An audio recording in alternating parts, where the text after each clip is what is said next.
कैसे हैं मेरे प्यारे बच्चों। आई होप आप लोग बहुत अच्छे होंगे। आज हम सोशल साइंस यानी सामाजिक विज्ञान का पॉलिटिकल साइंस लेकर के आए हैं, यानी कि हम लोग लेकर के आए हैं लोकतांत्रिक। इसमें पहला नंबर एक्सरसाइज है, पहले नंबर एक्सरसाइज से शुरू करने वाले हैं। और पहला नंबर एक्सरसाइज में हम लोग देखेंगे लोकतंत्र में सत्ता की साझेदारी, यानी लोकतंत्र में सत्ता की साझेदारी किस तरह से होगा। ये सारे के सारे कॉन्सेप्ट बस 2 ही पॉइंट में आपका खत्म, 2 वीडियो में आपका खत्म होने वाला है। साथ में आपका तीसरा वीडियो ऑब्जेक्टिव का, चौथा वीडियो आपको सब्जेक्टिव का बिल्कुल मिलने वाला है। सारे के सारे वीडियो आप लोग देखते चलेंगे, एक भी वीडियो बिल्कुल छूटे ना, ताकि आपको आगे क्वेश्चन बनाने में कोई दिक्कत हो। इसलिए टोटल के टोटल देखते चलेंगे हम लोग। और पहले नंबर एक्सरसाइज है तो पहले नंबर पार्ट को बिल्कुल कंप्लीट करते चलेंगे। शुरुआत हम लोग करते हैं। अगर शुरुआत हम लोग करेंगे तो यहाँ पर देखते चलेंगे बिहार बोर्ड मैट्रिक यानी कि 2024 के एग्जाम, 2025 एग्जाम देने वाले जितने विद्यार्थी हैं उन सभी के लिए तो बिल्कुल तहलका मचने वाला है। चलिए देखते चलेंगे। शुरुआत में अगर बात करें हम लोग ये आखिर इसको पढ़ क्यों रहे हैं, आखिर इसमें हम लोग क्या क्या चीज पढ़ेंगे, इन सभी के बारे में बात करेंगे। तो हम लोग जानेंगे कि इस अध्याय में यह जानने की हम लोग कोशिश करेंगे, इस अध्याय में यह हम लोग जानने की कोशिश करेंगे कि सामाजिक विषमता यानी हमारे समाज में विषमता कैसे हो रहा है। यानी विषमता मतलब कह सकते हैं ऊंच नीच छुआछूत वगैरह जो होता है, ये सारे चीज कैसे हो रहा है, ये विषम परिस्थिति कैसे आ रहा है, इन सब के बारे में हम लोग जानेंगे कि सामाजिक विषमता के कारण लोकतंत्र में द्वंद्व मतलब कह सकते हैं कि एक दूसरे के विरुद्ध होते हैं, यानी कि जो लड़ाई झगड़ा होता है, जैसे नेता अगर होते एक दूसरे से लड़ते हैं, पुलिस चोर हो एक दूसरे से लड़ते हैं, गांव घर में एक दूसरे से लड़ते हैं, ये किस तरह से लड़ते हैं, उन सभी द्वंद्व तत्व के किस प्रकार से अंतर्विहीन यानी कि विलीन है। कहता है आगे कि जातीय और सांप्रदायिक विषमता लोकतंत्र को किस प्रकार प्रभावित करता है, ये भी हम लोग जानेंगे।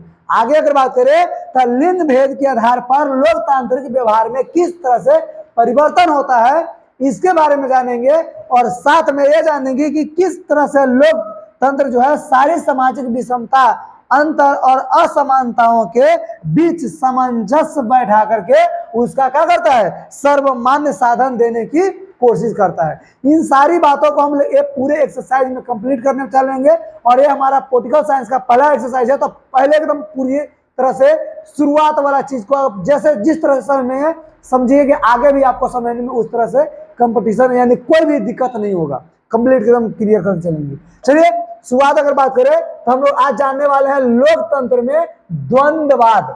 लोकतंत्र में द्वंद्ववाद, अगर मतलब इसका समझिए कि लोकतंत्र में द्वंद्ववाद का मतलब क्या होता है, तो लोकतंत्र मतलब लोगों के तंत्र, मतलब लोकतंत्र में लोगों से बातचीत होता है, उसके बारे में हम लोग बात करें। तो द्वंद्व मतलब होता है एक दूसरे से, बात माने बात करना, यानी लोकतंत्र में एक दूसरे से हम लोग बात करेंगे। यानी कि जो नेता है वो गरीब से, जनता है वो अपने नेता से जिस तरह से बात करते हैं, एक दूसरे से राजा गरीब करके मिलके, या एक दूसरे से समाज है वो आपस में सब मिलजुल करके बात करता है, उन सारी बात को हम लोग बात करते हैं लोकतंत्र में, यानी उसी को लोकतंत्र कहेंगे। अब शुरुआत करेंगे लोकतंत्र में शासन व्यवस्था जो होता है वो लोग ही होते हैं। यहाँ पर जितना लोग हैं वही शासन व्यवस्था का मेन केंद्र होता है। लोकतंत्र के मतलब की अगर बात करें तो लोकतंत्र में लोग ही होते हैं जो शासन का केंद्र होते हैं, यानी लोग ही शासन चलाते हैं और लोगों के द्वारा ही शासन चलाया जाता है। हमारे ऊपर शासन चलाया जाएगा और हम ही शासन चलाएंगे, ऐसा होता है लोकतंत्र। तो लोकतंत्र का मतलब समझेंगे कि लोकतंत्र शासन व्यवस्था में लोग ही शासन के केंद्र बिंदु होते हैं। साथ में लोकतंत्र एक ऐसी शासन व्यवस्था है, लोकतंत्र एक ऐसी शासन व्यवस्था है कि जिसमें लोगों के लिए, लोगों के द्वारा, लोगों के लिए, लोगों के द्वारा शासन चलाया जाता है, यानी हमारे ऊपर हम ही के द्वारा शासन चलाया जाता है। ये लोकतंत्र का अर्थ यानी कि लोकतंत्र का मतलब होता है। यानी हम लोग ये देखेंगे यहाँ पर कोई दूसरे दुनिया से नहीं रह जाता है जो हम लोगों पर शासन चलाता है। हम ही लोग में से कोई एक नेता खड़ा होता है, नेता बनता है और उसके ऊपर सभी लोग वोट देते हैं, उनको जिता करके चुनाव में और कुर्सी पर बैठाते हैं, और वही है जो सब पर शासन चलाता है। अगर वो बढ़िया ना काम करे तो उसके ऊपर अगले साल, अगले बार जो 5 साल के बाद फिर दूसरा नेता खड़ा होगा या कोई वो भी खड़ा होगा और कोई और भी खड़ा होगा, तो अगर बढ़िया काम करेगा तो उसको जिताएंगे और ना बढ़िया काम करेगा किसी और को जिता देते हैं, और वो फिर नया वाला जो बनेगा वो फिर लोगों पर शासन करेगा। और उन सभी में भी लगे कि ये दोनों में से कोई अच्छा ना हो, कोई तीसरा को बनना चाहिए, और जो आप सब यानी हम समाज में जो बढ़िया बेहतर लोग होते हैं, बढ़िया लीडर की तरह काम करे, उसको फिर चुनाव में हम लोग खड़ा करके जिताते हैं और वो हमारा लीडर होता है, वो हम पे शासन चलाता है। इस तरह से लोगों पर शासन चलाया जाता है। आगे की बात करें तो द्वंद्ववाद का अर्थ क्या होता है? बातचीत या तर्क वितर्क करना, या कह सकते हैं कि हम लोगों के साथ में एक दूसरे के साथ में बातचीत करके अपनी जितना समस्याओं को सुलझाना होता है वो सारी बात होता है। आगे अगर अगला देखें तो देखिए क्या कहता है, अगला पॉइंट कहता है कि लोकतांत्रिक व्यवस्थाओं में सामाजिक विभाजन के स्वरूप, लोकतांत्रिक व्यवस्था में सामाजिक विभाजन अलग अलग स्वरूप या भेदभाव के विरोधी अलग अलग तरीके के होते हैं। अब लोकतंत्र में जो लोकतंत्र का जो विभाजन करने वाले, लोकतंत्र के भेदभाव करने वाले, ये अलग अलग लोग अलग अलग तरीके से करते हैं। तो अलग अलग तरीके से जो सामाजिक विभाजन होता है वो सारी बात को इसमें जानेंगे, जिसमें कहता है कि ये क्षेत्रीय भावना। पहली बात अगर समझेंगे कि लोगों में विभाजन कैसे होता है, लोगों में बंटवारा, लोगों को बांटते कैसे हैं, लोगों का बंटवारा कैसे किया जाता है, सबसे पहली बात आता है क्षेत्रीय भावना, यानी क्षेत्र के हिसाब से। अगर महाराष्ट्र है तो मराठी क्षेत्र में आ गया, बिहार के है बिहारी क्षेत्र में आ गया, बंगाल के है तो बंगाली क्षेत्र में आ गया। तो इस तरह से क्षेत्र के हिसाब से उसको, यानी एरिया, जगह के हिसाब से उसको बांट दिया जाता है। आगे अगर बांटने की बात करें, भाषा के आधार पर भी बांट जाते हैं। बिहारी है यानी कि बात करें भोजपुरी भाषा बोलने वाला है तो भोजपुरी भाषा में हो गया, मैथिली बोलने वाला है मैथिली में हो गया, मगह बोलने वाला है मगह में हो गया। इस तरह से बंगाली जो बोलने वाला है, नेवारी नेपाली बोलने वाला है, इस तरह से सबको क्या करते हैं, यानी भाषा के हिसाब से उसको बंटवारा करते हैं। उसके साथ में धर्म के आधार पे, यानी हिंदू है, मुस्लिम है, सिख है, ईसाई है, क्रिश्चियन है, इसके आधार पे भी बंटवारा कर दिया जाता है लोगों को। और ये तो बंटवारा किया ही जाता है, साथ में जाति के आधार पर भी लोगों को बांटा जाता है। तो देखिए, जाति के आधार पे, धर्म के आधार पे, भाषा के आधार पे, क्षेत्र के आधार पे लोगों को बांटा जाता है। यहाँ तक कि काला और गोरे रंग के आधार पे भी लोगों को बंटवारा किया जाता है। साथ में लिंग के आधार पे, लिंग मतलब कह सकते हैं स्त्रीलिंग, पुल्लिंग, नपुंसक लिंग जैसे लिंग होते हैं, उस लिंग के हिसाब से भी लोगों में बंटवारा किया जाता है कि औरत जाति का है तो औरत जाति को इतना छूट रहेगा, मर्द जाति को यानी कि नर को, यानी जेंट्स को छूट नहीं रहेगा, लेडीज को छूट रहेगा। इस तरह से उन सबको बंटवारा किया जाता है। लेडीज अपने खुश में है कि हम लोगों को इतना छूट है, हम लोगों को नौकरी में भी इतना होगा, सब्जी में यानी कोई भी काम हो इतना हमारा पर एकदम फिक्स है कि इतना हम लोग बनेंगे ही बनेंगे।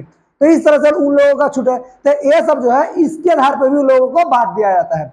अब कई सारे बंटवारा होते हैं जिसमें हम लोग जानेंगे क्षेत्रीय भावना के आधार पर सामाजिक का बंटवारा भेदभाव तथा विरोधी और संघर्ष की शुरुआत होती है। ये हो गया क्षेत्रीय के आधार पे। साथ में कहता है कि मुंबई, दिल्ली, कलकत्ता में उत्तर भारत के बिहारी उत्तर प्रदेश के लोगों के विरुद्ध क्या होते हैं, हिंसात्मक व्यवहार इसका उदाहरण है। यानी बिहारी और उत्तर प्रदेश के जो लोग हैं, उत्तर प्रदेश और बिहार के लोगों के साथ में मुंबई, दिल्ली या कलकत्ता जैसे शहरों में क्या करते हैं, अलग अलग भावना रखते हैं। ये बिहारी है, ये क्या करेगा, एक यूपी वाला है, ये क्या करेगा। तो इस तरह से लोगों में क्या कर दिया था, बांट दिया जाता है। कोई भी शहर में अगर चल जाइए, चाहे दूसरे जगह में जाइएगा, तो बिहारियों को अलग नजरिया से, अलग तरीका से देखा जाता है, क्योंकि वो हम लोग अलग क्षेत्र के हैं, अलग एरिया के हैं, जिसके वजह से। आगे अगर देखें, अमेरिका की बात करें, अमेरिका में ये सब क्षेत्र के आधार पे नहीं बांटा जाता है। अमेरिका में नस्ल के आधार पे, रंग के आधार पे बंटवारा होता है। क्या चीज के आधार पे, रंग के आधार पे और नस्ल के आधार पे, काले और गोरे के आधार पे। नस्ल की बात करें तो कौन किस नस्ल के है उसके आधार पे बंटवारा होता है अमेरिका में। अगर इसी श्रीलंका की बात करें, श्रीलंका में भाषा के आधार पे बंटवारा होता है। किसके आधार पे, भाषा और क्षेत्र दोनों के आधार पे बंटवारा होता है श्रीलंका में। तो श्रीलंका की अलग बात है कि भाषा और क्षेत्र के आधार पे, अमेरिका की बात रंग के आधार पे। लेकिन हमारा इंडिया की बात करें, इंडिया में सब चीज के आधार पे बंटवारा किया था। यहाँ पर सभी लोग के मिश्रण में आपको मिल जाएंगे इंडिया में। आगे देखेंगे, देखिए भारत में, कि भारत में सामाजिक विषमता, जो सामाजिक विभाजन है वो भाषा के आधार पे बंटवारा होता है, क्षेत्र के आधार पे, संस्कृति के आधार पे, धर्म, जाति, लिंग आदि के आधार पे क्या होता है, विभाजन होता है। किसमें, समाज में। कहा, भारत में। आगे अगर बात करें, सामाजिक भेदभाव एवं विविधता, सामाजिक भेदभाव एवं विविधता की उत्पत्ति व्यक्ति को समुदाय या जाति का चुनाव करना उसके बस की बात नहीं है। कोई व्यक्ति जन्म के कारण ही किसी समुदाय का सदस्य बन जाता है। कोई भी व्यक्ति है जो जन्म के पहले से ऐसा नहीं होता है, लेकिन कभी कभी ऐसा होता है कुछ कुछ ऐसे भेदभाव में कि कुछ कुछ भेदभाव में ऐसे होता है कि जन्म जब लिया बच्चा और जन्म लेने के साथ ही वो क्या बन जाता है, वो अपने समुदाय का सदस्य बन जाता है। मान लीजिए अगर कोई भी अलग जात में, जैसे हिंदू में कोई जन्म लिया तो हिंदू समाज का एक अलग, हिंदू सदस्य का या हिंदू समुदाय का एक अलग वो उसका सदस्य बन गया, हिंदू समुदाय का वो सदस्य बना हुआ है। अगर मुस्लिम में जन्म लिया तो मुस्लिम समुदाय का सदस्य बना है, यानी कि जन्म लेने के साथ ही उसका समुदाय, उसका ग्रुप जो है बंटवारा हो जाता है, वो बट जाता है। लेकिन कुछ लोग ऐसे होते हैं जो जन्म के बाद भी अपने इच्छा से, स्वेच्छा पूर्वक अपने इच्छा के अनुसार वो अपना समुदाय को चुन सकता है। जैसे आप बात करें तो अपने इच्छा के अनुसार कैसे चुनता है और किसमें चुनता है, जैसे धर्म परिवर्तन। मान लीजिए हम हिंदू धर्म के हैं तो हमें पूरी आजादी, हमारे भारत सरकार के जो संविधान में पूरी तरह से आजादी दिया था, हम अपने अनुसार से, अपने इच्छा के हिसाब से हम कोई भी धर्म अपना सकते हैं, कोई धर्म को छोड़ सकते हैं, यहाँ तक कि किसी धर्म को भी नहीं अपना सकते हैं। और जो किसी धर्म को नहीं अपनाते वो नास्तिक बन जाते हैं। यानी नास्तिक मत समझिए, किसी धर्म को अपनाने वाला नहीं होता। और कोई हिंदू अपना लिया, ये हिंदू छोड़ के मुस्लिम बन गया, मुस्लिम छोड़ के सिख बन गया, कोई बौद्ध बन गया। जैसे हमारे भीमराव अम्बेडकर पूरे जिंदगी रहे हिंदू बन करके, उसके बाद जब उनको लगा कि नहीं ये अच्छा नहीं है तो क्या चल गए, वो बौद्ध धर्म अपना लिए। तो उस तरह से अपना धर्म को अपना चेंज करना ये हमारे इंडिया में बिल्कुल है, पूरी तरह से आजादी, बिल्कुल स्वतंत्र है।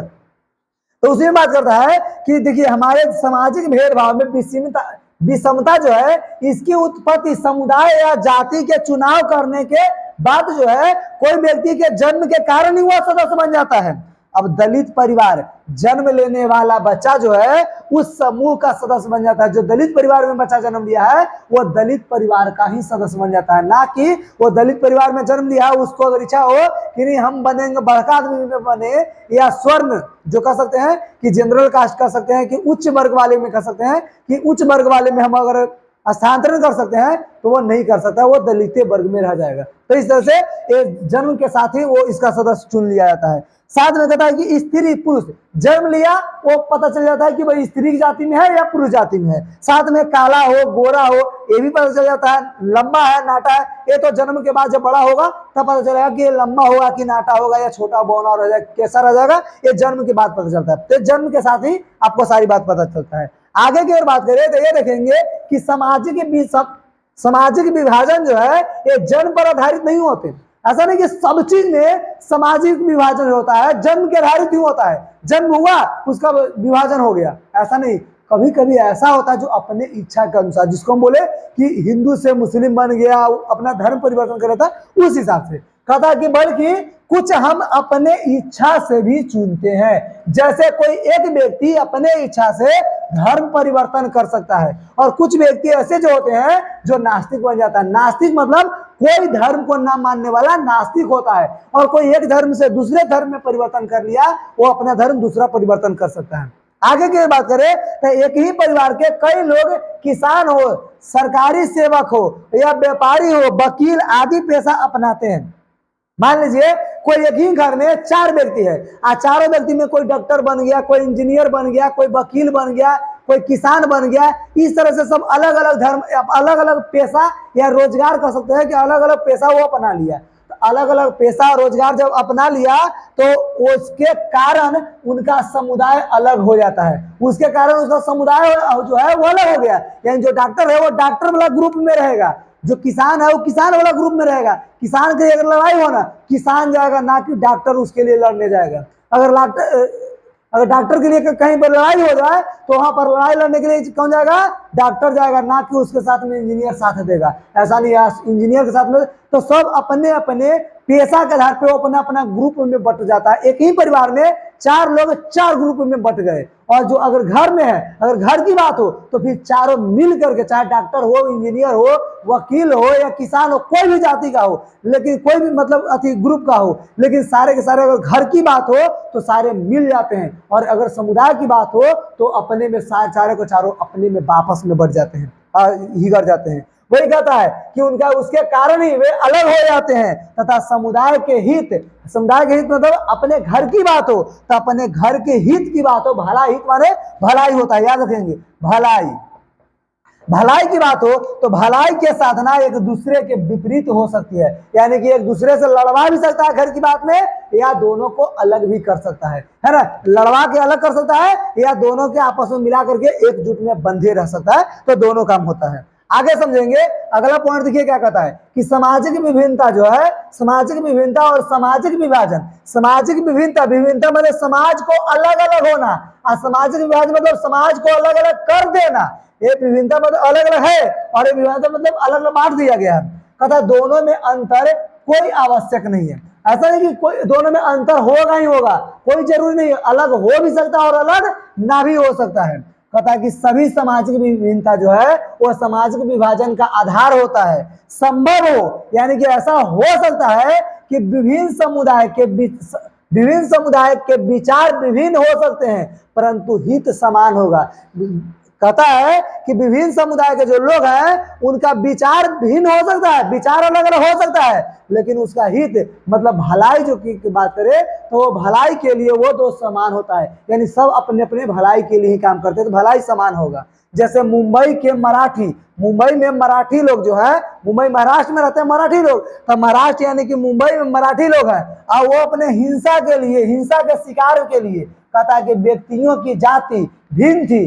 कहता मुंबई में जितने लोग हैं एक जाति के थोड़ी रहेगा, अलग अलग जाति के लोग हैं, अलग अलग धर्म के लोग हैं, अलग अलग लिंग के हैं, विभिन्न लिंग यानी कि लिंग भिन्न है, अलग अलग है, परंतु उनका क्षेत्र एक ही था। क्षेत्र कौन था? एक ही, यानी कि मुंबई महाराष्ट्र के रहने वाले थे, जगह एक ही है महाराष्ट्र, और वे सभी एक ही क्षेत्र यानी एक ही जगह के होते हुए यानी उत्तर भारतीय थे और उनका हित का था समान था, एक ही जगह के लिए लड़ाई लड़ रहे थे, इसलिए हित समान था। वे अपने व्यवसाय पेशा में संलग्न थे, इसी कारण सामाजिक विभिन्नता सामाजिक विभाजन का रूप नहीं ले पाता। सामाजिक विभिन्नता है और सामाजिक क्या चीज का विभाजन का रूप नहीं लेता।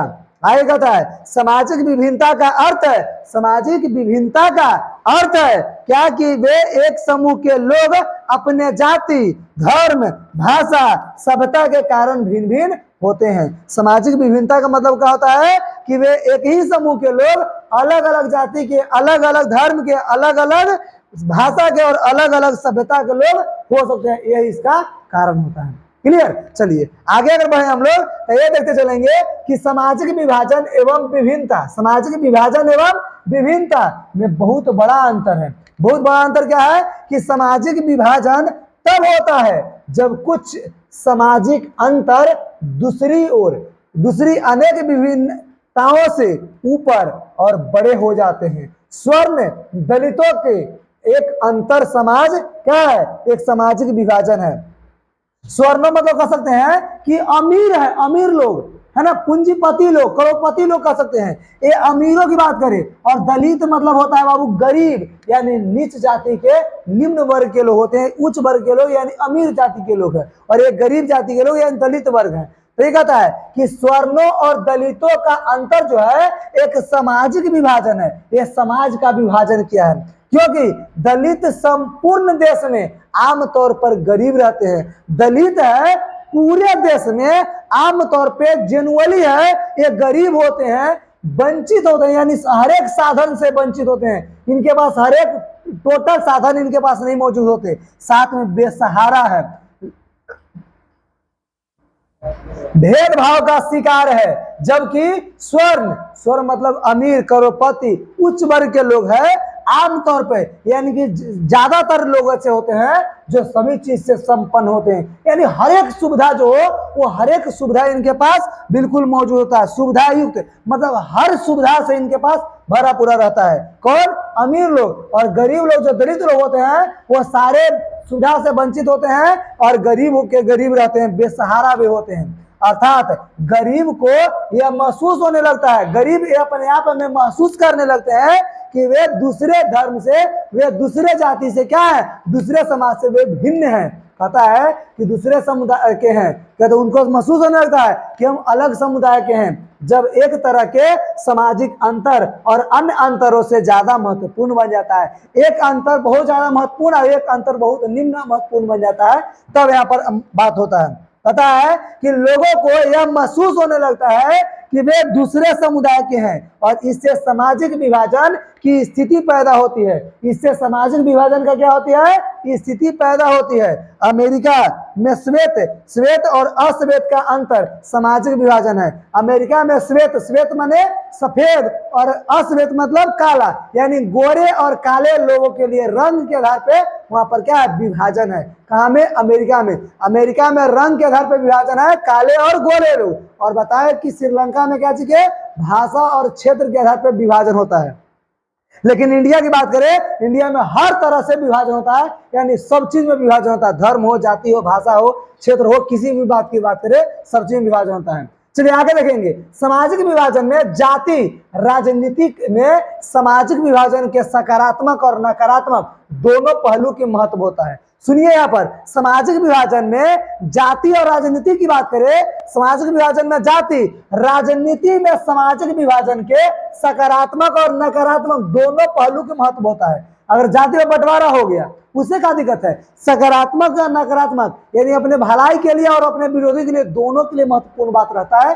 कब, जब राजनीति की बात हो तब। राजनीति में कोई भी उतरता है तो एक जाति पर ज्यादा चोट नहीं देता, उसको चुनाव का समय सब जाति के, चाहे गरीबे का है ना हो, उसका भी भाव उस समय बढ़ जाता है। कब, चुनाव के समय में। तो वही कहता है कि उस समय सबका महत्व बढ़ जाता है। जाति व्यवस्था राजनीति में कई तरह की भूमिका निभाती है। जाति व्यवस्था है वो राजनीति में कई तरह से क्या निभाती है, भूमिका निभाती है। एक तरफ राजनीति में जातीय विभिन्नताएं और असमानताएं वंचित और कमजोर समुदाय के लिए अपनी बातें आगे बढ़ाने और सत्ता में अपनी हिस्सेदारी मांगने की गुंजाइश भी पैदा करती है। तो दूसरी ओर सिर्फ जाति जोर देना वो नुकसानदायक होता है। दूसरी ओर जाति है वो जो क्या देना, जाति जो है वो जोर देना नुकसानदायक होता है। जातीय पर जोर देते रहो, ये आपके लिए नुकसान होगा। क्या आप जैसे आप मान लीजिए यादव कास्ट के हैं और यादव पर खाली जोर देते रहे, ये आपके लिए एक दिन नुकसानदायक हो जाए। क्योंकि इस समय राजनीति में हर जाति को मिला के रखना ये बिल्कुल बेहद जरूरी होता है। हर जाति को मिला के रखना बहुत जरूरी होता है। एक जाति से आप कोई भी पहाड़ नहीं तोड़ लीजिएगा, हर जाति को मिला के रखना पड़ेगा। आगे सुनिए अगला नंबर, यानी कि राजनीति में जाति। राजनीति में जाति का क्या महत्व होता है, जो सुनिए। तो राजनीति में जातियों का अनेक पहलू होते हैं। जैसे पहली अगर बात करें तो निर्वाचन के वक्त पार्टी उसी जाति के अभ्यर्थी को वोट देती है। निर्वाचन यानी वोट के, निर्वाचन मतलब क्या होता है, वोट है ना। निर्वाचन मतलब वोटिंग के समय, वोटिंग टाइम है ना, वोटिंग टाइम या वोटिंग समय। तो ये बिल्कुल याद रखेंगे। निर्वाचन के वक्त यानी निर्वाचन के टाइम में, यानी वोट के टाइम में पार्टी उसी अभ्यर्थी कर सकते हैं कि उसी कैंडिडेट को वोट देती है जिसकी जाति की संख्या ज्यादा हो। जिसकी जाति की संख्या ज्यादा, मान लीजिए यादव की संख्या ज्यादा है और यादव में कोई खड़ा हो गया तो सब लोग उसी को वोट देगा। कि यादव सब के सब दे रहा है उसका वोट, तो समझो कि वो जीतने वाला है और सभी लोग उसका वोट दे देते हैं। तो वो कहता है कि यादव किसी भी निर्वाचन है, किसी भी वोटिंग के टाइम जो होता है, वोटिंग के टाइम में कोई हर एक पार्टी को लोग उसी पार्टी को वोट देते हैं जिसकी संख्या क्या होती है, जिसकी जाति की संख्या बहुत ज्यादा होती है, ताकि चुनाव जीतने के लिए जरूरी वोट उसे मिल सके। आगे दूसरा नंबर पॉइंट कहता है कि राजनीतिक पार्टियां जो होती है चुनाव जीतने के लिए जातिगत भावना भड़काने की कोशिश करता है। जातिगत भावना जो है भड़काने की क्या करता है, कोशिश करता है। और तीसरी बात करता है कि दलित और नीची जातियों के महत्व भी निर्वाचन के समय क्या होता है, बढ़ जाता है। हाँ, दलित हो या नीची जाति के, गरीब रहे चाहे नीची कास्ट का क्यों न रहे, उसका भी महत्व बढ़ जाता है। कब, निर्वाचन के वक्त, यानी कि वोटिंग के टाइम में, वोट देने का इलेक्शन के टाइम में उसका भी भाव, उसका भी क्या होता है, कदर, उसका भी महत्व बढ़ जाता है। कौन, जो नीची जाति के गरीब और किसान जो होते हैं, दलित परिवार होते हैं, उन सबका भाव बढ़ जाता है। आगे सुनेंगे, चुनाव में जातीयता हरास की प्रवृत्ति। चुनाव में जातीयता हरास की प्रवृत्ति क्या है, तो ये बात सुनिए क्या कहता है। राजनीति में यह धारणा बन जाती है, राजनीति में यह धारणा बन जाती है कि चुनाव और कुछ नहीं बल्कि जातियों का खेल है। चुनाव कुछ नहीं है, यह सिर्फ जातियों का खेल है। जिस जाति की संख्या ज्यादा उसका इलेक्शन पक्का है कि वो जीता हुआ है। तो भाई कहता है कि चुनाव कुछ नहीं क्या है बल्कि जातियों का खेल है, परंतु ऐसी बात नहीं है। राजनीति में अनेक अवधारणाएं भी महत्वपूर्ण होती है। राजनीति में अनेक कई सारे अवधारणा है, वो आपके लिए बहुत जरूरी होता है। कौन कौन जरूरी है? पहला नंबर सुनिए कि निर्वाचन क्षेत्र का गठन इस प्रकार नहीं किया जाता। निर्वाचन क्षेत्र का जो गठन है इस प्रकार नहीं किया जाता कि उसमें मात्र एक ही जाति का मतदाता रहेंगे। इसलिए नहीं किया जाता कि केवल एक ही जाति के लोग उसमें केवल वोट देंगे। ऐसा किया जाएगा तो बिल्कुल हार जाएगा, एक गारंटी है। कहता इसीलिए चुनाव जीतने के लिए हर पार्टी एक या एक से अधिक जाति के लोगों का भरोसा हासिल करना चाहता है। इसीलिए चुनाव के समय में जो कैंडिडेट होते हैं वो हर जाति के भरोसा विश्वास हासिल करते हैं कि उन सबको वोट उसके लिए जरूरी होता है, महत्वपूर्ण होता है। अगला पॉइंट, दूसरा नंबर पॉइंट सुनिए क्या कहता है। कहता ऐसा संभव नहीं होता कि कोई पार्टी केवल एक ही जाति का वोट हासिल करके और सत्ता में आ जाए। अभी ऐसा संभव होता ही नहीं कि कोई एक ही जाति को वोट हासिल करेगा और सत्ता में आ जाएगा, ऐसा नहीं होता। अगला बात क्या कहता है जो सुनिए। कहता अगर जाति भावना जो है, जातीय भावना अस्थायी होता तो जातीय गोलबंद पर सत्ता में आने वाला पार्टी कभी नहीं हारती। कहते कभी हार नहीं होती। कहता क्षेत्रीय पार्टियां भले ही जातीय गुट में संबंध बना करके आ जाए, परंतु अखिल भारतीय चेहरा पाने के लिए कहता जाति विहीन सांप्रदायिकता के परे विचार रखना का होता है, आवश्यक होगा।